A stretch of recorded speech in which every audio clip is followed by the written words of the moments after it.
Assalamu alaikum wa rahmatullahi wa barakatuh. Welcome to another episode of the Muslim Geordie podcast. It's been a while since we did the last one, but I thought this is important to do because we've just been doing an exhibition called Ask a Muslim Geordie, and I think it makes sense to have a podcast to go with it, right? So I'm your host Abu Tayeb as usual, and my special guest for today, maybe even a potential future co-host, I don't know yet. I'm still testing him out, right? Although he's not even a Geordie, he's a Mackem as well anyway. But Brother Daniel Johnson, Assalamu alaikum. Wa alaikum assalam, peace be with you and to all of your viewers. So I'm just going to get straight into it. IDC organised, Islamic Diversity Centre organised an Ask a Muslim Geordie exhibition today at the Newcastle Central Library. And it's been an interesting day, so there's been a lot of things happening. Let's start off with a little bit of intro about IDC, Daniel. Tell us a little bit about that. And why this exhibition? Why have we done what we've done today? Thank you for that. I've been part of Islamic Diversity Centre for a long time, longer than I care to mention. And our catchphrase is challenging stereotypes, removing misconceptions. And that's really what we try to do. We give people authentic information about Islam. We give people the facts and we let them make their own decisions. And today we've had the Ask a Geordie Muslim Exhibition. There's been some fantastic displays. We've had lots of fun activities, and we've been also giving people authentic, correct information so that they can make a balanced decision about our religion, which we really love and we're very enthusiastic about, and we're convinced has the solutions to mankind's problems. So Ask a Geordie Muslim Exhibition, it's been fantastic. I feel it has helped us achieve the objectives of Islamic Diversity Centre by challenging stereotypes, showing people that Muslims aren't, well, you know, all the stereotypes, horrible people that you see on the news basically, and also removing misconceptions, letting people know that Islam is not a foreign religion. Islam is not a religion which should be viewed as alien. Islam is a religion which is suitable for all people in all places and has the power to revivify, is that a word? And basically improve people's lives. That's what I'm trying to say. Let's just clarify for the audience, what are the objectives of Islamic diversity? Because you said, you know, it's fulfill the objectives of Islamic diversity. So what are the objectives for our organisation? Well, our organisation has a three-pronged set of objectives. You could call it Operation Trident, Muslim style, if you like. We believe in giving people who aren't Muslim good quality information about Islam. We believe in embracing those who have accepted Islam, and we believe in mentoring and helping to develop those who have chosen to make Islam their way of life. So we focus primarily on what we call dawah, inviting people to Islam, and on helping those who have chosen to be Muslims to be better Muslims. Because once a person becomes a Muslim, and I speak as somebody who converted to Islam myself when I was very young, they may have a lot of enthusiasm, but they don't have a lot of knowledge. They may have a lot of passion, but they don't have a lot of wisdom, especially if they're young. And it's absolutely vital that they are surrounded by people who know their stuff, people who understand their religion correctly and can mentor them and in a good way mold them and help them to channel their enthusiasm in a positive way. And I think what we call dawah, inviting people to Islam, is a very good way to channel one's zeal, one's enthusiasm for one's religion, because it's a very positive thing to do. It takes a lot of energy, so it wears you out, and it achieves results. Whenever I see somebody who's changed their mind about Islam from a negative opinion to a positive opinion, it really is the highlight of my life. So alhamdulillah, praise be to Allah.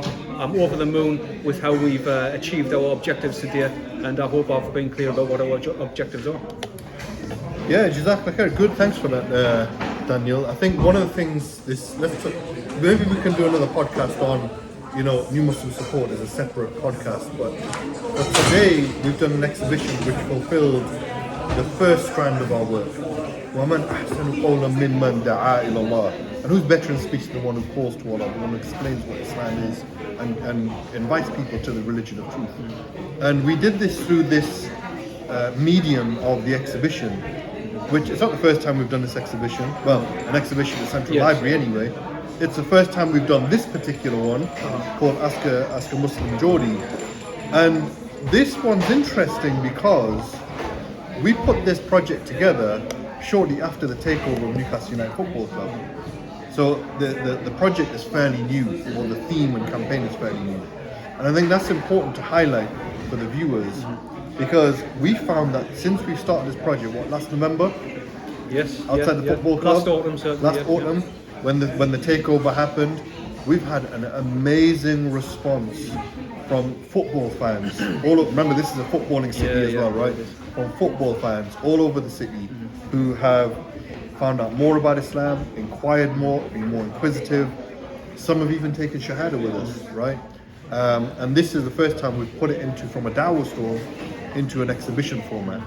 And we have our own little booklet. I'm sure someone can grab it for me, the little booklet for Ask a Geordie Muslim, which we can show you on camera. And we made our own materials and everything, but we made our own exhibition about it. So share some of the stories from today's exhibition of the types of people that came in and what kind of conversations you've been having then. We held today's exhibition in Newcastle Central Library, a very prestigious venue, a central venue, a venue that everybody can access and visit. And because of that, we've had all types of people, young and old, people of different abilities, both men and women, and people with all kinds of worldviews and religious views. And to me, that's what dawah is all about. You don't want to fall into the trap of preaching to the converted or preaching to those who you've preached to a million times before at interfaith events. You want to spread the good news to people who don't know it. And I believe we've achieved that to a large extent today. But with the exception of, and I don't mean this to offend any of our Mancunian brothers and sisters, but with the exception of some rowdy Man U fans, we've had no bother at all. People are surprised, but they're bound to be surprised. But they've come over and they've had a chat, and any hostility has dissipated after a cup of tea and a chat. It's amazing what a hot drink and a chat can do. And that's all we can do, my dear brothers and sisters. We can invite, we can talk, we can't force, we can't force things down people's throats, but we can debate, we can engage. And our Ask a Geordie Muslim and What's the Score with Islam campaigns have really facilitated a lot of very positive dialogue. Alhamdulillah. Praise be to Allah. Alhamdulillah. I mean, two interesting conversations come to mind, Danny, from when I was walking around. One elderly gentleman, numerous illnesses and conditions that he had. He was telling me about how he was part of the Arab army in the 50s, Right, yes. and in Aden, and how he learned about Islam back then, and he's still continuously learning about it. But even when he came here, he learned some more. When we talk about do you believe in God and things like that, and he was like, yeah, I do, but not the way that I was brought up. I left the church when I was 16 and blah blah blah and all that sort of stuff. But when he went over to Aden, it opened up his eyes a lot more about what Islam is, just being with Muslims. Yeah. And a second conversation I had with, he was actually a new Muslim, in another elderly gentleman who took his Shahada and ended up marrying a Senegalese sister. Yes, I met that. You met the chap, yeah? It's an interesting conversation with him about his journey to Islam and how he grew in Islam and what he's doing now. If I can just add something, I also met a woman about old enough to be my mother who told me that her son has been a Muslim 7 years, and she was telling me some of the things that he said and done, and it really reminded me of me when I was a new Muslim. But she also said it's made him a better person, and he's a good son. She couldn't ask for a better son, so that was a very uplifting story. So alhamdulillah, it just shows you never know what's going on in people's lives. This was a very typical Geordie woman, and there you have it. Her son was a Muslim, so yeah, just shows you should never judge.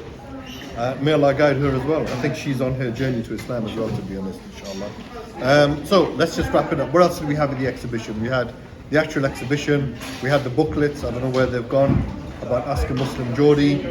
We had conversation tables, we had henna stall, we had the Listen to the Quran booth, where people were listening. There's a few people who were touched by that actually, by having a conversation with them. We had Brother Richard with his Arabic calligraphy store, and then you had the Islam quiz at the end, Tell us how that went. The Islam quiz is interesting, yeah? Tell us how you found that. The Ask a Geordie Muslim quiz is a fun, engaging way to give people dawah without being harsh, without being too preachy. It's a quiz, some sensible questions, some funny questions, and people answer the questions to the best of their abilities, and once it's over, I go through them all, tell them which ones they got right and which ones they got wrong, and explain the answers. Question 1, for example, is true or false? Muslims worship many gods. And you know what, my dear brothers and sisters, ladies and gentlemen, many people see it true. They think Muslims worship many gods. Many people still see Islam, Hinduism, Sikhism as one Asian, syncretic, foreign religion. So it shows we've got a lot of hard work to do. And when I go through the answers, I'll say to them, no, you got that wrong. Muslims believe in and worship only one God, one creator and sustainer of all existence, who we call Allah. And we worship him and him alone. So as I say, it's a way of giving people dawah while also having a nice time, having fun, and sometimes we give prizes as well. Whether or not they win, it doesn't matter, it's about the participation, and it's led to one person taking shahada. The quiz has led to one person taking shahada, but it's a really good way to give people dawah. You know, British people don't like being preached at. We're very different from Americans. If you go to America, you have the likes of Billy Graham shouting and screaming, and they love it. British people laugh at that kind of thing. They find it comical. British people, when you want to give them dawah, you have to talk to them with respect, and you have to have a laugh. This is the Ask a Muslim Geordie, what's the score with Islam. We talk about a little bit of history about Islam in the Northeast. We talk a little bit about Muslim footballers who have been as part of the team for so many years. Talks about, you know, when the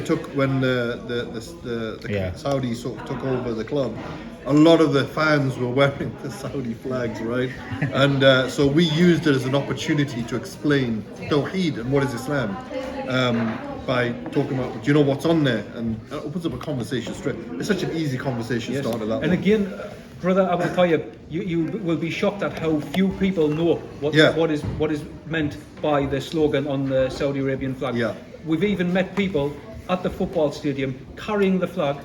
We even met young football fans at St James's Park Football Stadium holding Saudi flags. We asked them, do you know what it means? And they said, no, we don't know what it means. It's amazing, really. And then we've explained to them what it means, and there you have it. They've got dawah without even trying. Amazing. Yeah, absolutely. Okay, let's wrap it up there, inshallah. Jazakumullah khair for watching. This is the first time we've done the podcast live on site, inshallah, maybe more as well. And we'll wrap it up there. Thank you very much for watching. Assalamu alaikum wa rahmatullahi wa barakatuh.